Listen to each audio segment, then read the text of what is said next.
Welcome back to Car Show 1, where we explore the history, design, and impact of the cars that shaped generations.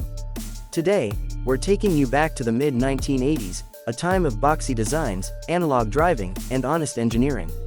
Our spotlight today is on a true European classic, the 1986 Opel Rekord. For many people across Europe, especially in Germany and neighboring countries, the Opel Rekord was more than just a car. It was a family hauler, a business traveler, a highway cruiser.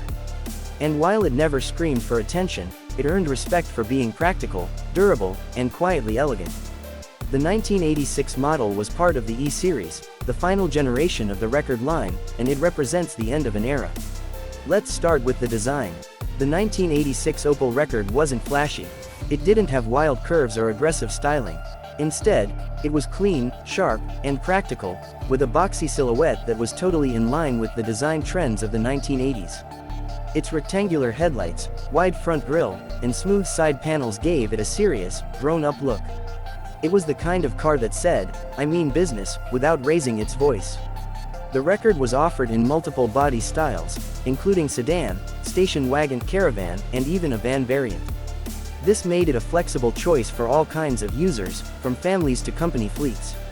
Its proportions were well balanced, giving it an executive presence on European roads without being bulky. Step inside, and the cabin of the Rekord reflects the same focus on function.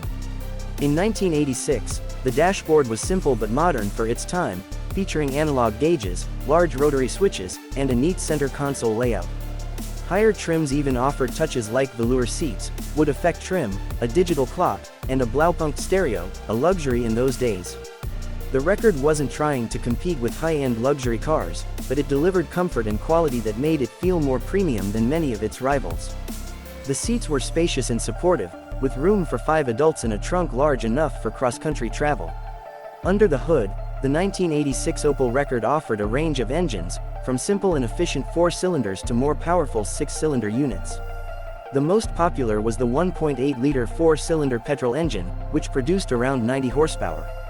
It wasn't a rocket ship, but it was smooth, reliable, and fuel-efficient, especially important in the fuel-conscious climate of 1980s Europe. For those needing more performance, the Rekord was also available with a 2.0-liter injection engine or even a 2.2-liter unit, offering up to 115 horsepower. Some models also came with diesel engines, particularly the 2.3-liter diesel, widely used by taxi drivers and business users for its durability and low running costs. The Rekord was available with both manual and automatic transmissions, and while the automatic wasn't exactly sporty, it added comfort for long-distance driving. One of the standout features of the Rekord was its rear-wheel drive layout, a characteristic that was slowly disappearing in mainstream European cars by the mid-80s. This gave the car a balanced driving feel and made it enjoyable for those who appreciated a more traditional driving experience. On the road, the Rekord wasn't about high performance. It was about balance, smooth suspension, stable cornering, and quiet cruising. It was the kind of car that handled European highways with confidence, offering a refined experience that was well ahead of some rivals at the time. The 1986 model year was particularly important because it marked the final stretch before the Rekord was replaced by the Opel Omega in 1987. The Omega would continue Opel's push into the executive segment, but for many fans, the Rekord had a more classic soul. Over the years, the Opel Rekord earned a reputation for longevity. It wasn't uncommon to see these cars running reliably into the 1990s and beyond, especially in rural Europe. Mechanics loved them, parts were easy to find, and the engines were built to last. Today, the 1986 Opel Rekord is a rare sight on the roads.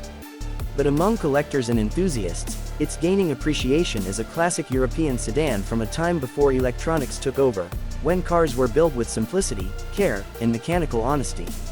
The Rekord may not have been the loudest or the fastest, but it represented something special, a time when cars were designed to be driven, not just connected. Thanks for watching Car Show 1.